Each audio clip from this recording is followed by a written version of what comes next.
Hi hello friends, ನಮಸ್ತೆ ಎಲ್ಲರಿಗೂ.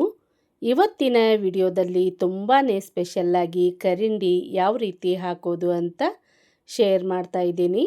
ಮೊದಲಿಗೆ ನಾನಿಲ್ಲಿ ಗಡಿಗೆ ತಗೊಂಡಿದ್ದೀನಿ. ನಿಮ್ಮ ಹತ್ರ ಈ ರೀತಿ ಗಡಿಗೆ ಇಲ್ಲ ಅಂದರೆ ಪ್ಲಾಸ್ಟಿಕ್ ಡಬ್ಬದಲ್ಲಿ ಕೂಡ ಹಾಕಬಹುದು, ಇಲ್ಲಪ್ಪ ಅಂದರೆ ಭರಣಿಯಲ್ಲಿ ಕೂಡ ನೀವು ಹಾಕಬಹುದು. ನಂತರ ಜಾರ್ ತಗೊಂಡಿದ್ದೀನಿ. 100 ಗ್ರಾಮ್ ಅಗಸೆ ಹಾಕ್ಕೊಳ್ತಾ ಇದ್ದೀನಿ. 50 ಗ್ರಾಮ್ ಸಾಸಿವೆ, 2 ಟೇಬಲ್ ಸ್ಪೂನ್ ಮೆಂತೆಕಾಳು, 2 ಟೇಬಲ್ ಸ್ಪೂನ್ ಜೀರಿಗೆ ಹಾಕಿ ನೈಸಾಗಿ ಪೌಡರ್ ಮಾಡಿ ಹಾಕ್ತಾ ಇದ್ದೀನಿ.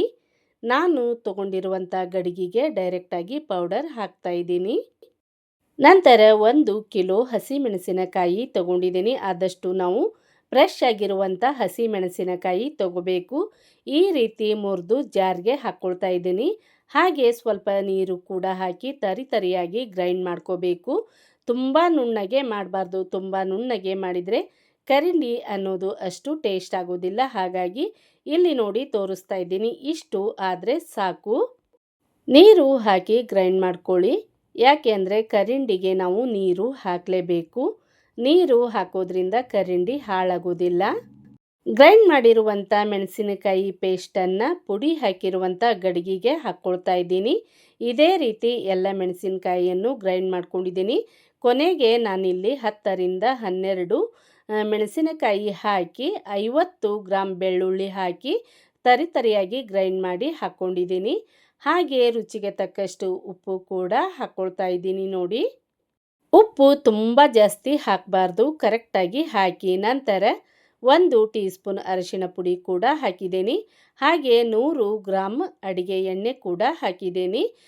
ಕೊನೆಯದಾಗಿ ನಾನಿಲ್ಲಿ 2 ಕ್ಯಾರೆಟ್ ಹಾಗೆ 1 ಸಾಂಬಾರು ಸೌತೆಕಾಯಿ ಕೂಡ ಚಿಕ್ಕದಾಗಿ ಕಟ್ ಮಾಡಿ ಹಾಕಿ ಮಿಕ್ಸ್ ಮಾಡ್ಕೊಳ್ತಾ ಇದ್ದೀನಿ. ನಾವು ಹಾಕಿರುವಂಥ ಪದಾರ್ಥಗಳು ನೀಟಾಗಿ ಒಂದಕ್ಕೊಂದು ಹೊಂದ್ಕೊಳ್ಳೋ ಹಾಗೆ ಮಿಕ್ಸ್ ಮಾಡಬೇಕು. ನಂತರ ನಾನಿಲ್ಲಿ ನೀರು ಹಾಕ್ತಾ ಇದ್ದೀನಿ.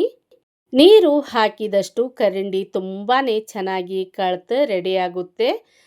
ನೀರು ಹಾಕೋದಂದರೆ ತುಂಬ ನೀರು ಹಾಕೋದಲ್ಲ. ಇಲ್ಲಿ ನೋಡಿ ತೋರಿಸ್ತಾ ಇದ್ದೀನಿ.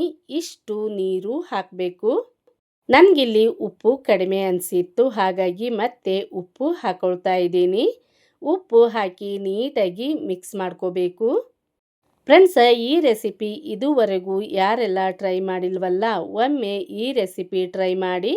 ತುಂಬಾ ರುಚಿಕರವಾಗಿರುತ್ತೆ. ಹಾಗೆ ವರ್ಷಾನುಗಟ್ಟಲೆ ಇಟ್ಟರೂ ಹಾಳಾಗೋದಿಲ್ಲ.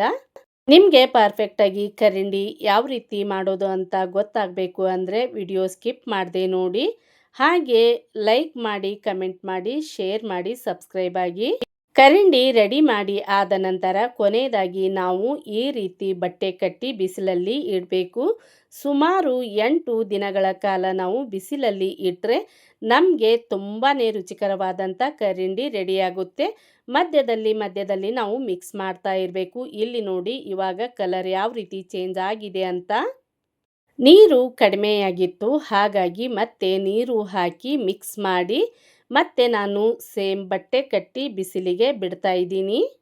8-10 ದಿನ ಬಿಸಿಲಲ್ಲಿ ಇಟ್ಟರೆ ನಮಗೆ ಸೂಪರ್ ಆಗಿರುವಂಥ ಕರಿಂಡಿ ರೆಡಿಯಾಗುತ್ತೆ. ಇದೊಂದು ಕರಿಂಡಿ ಇದ್ದರೆ ಮತ್ತೆ ಸೈಡ್ ನಮಗೆ ಬೇರೆ ಪಲ್ಯ ಹಾಗೆ ಬೇರೆ ಚಟ್ನಿ ಅವಶ್ಯಕತೆಯೇ ಇಲ್ಲ.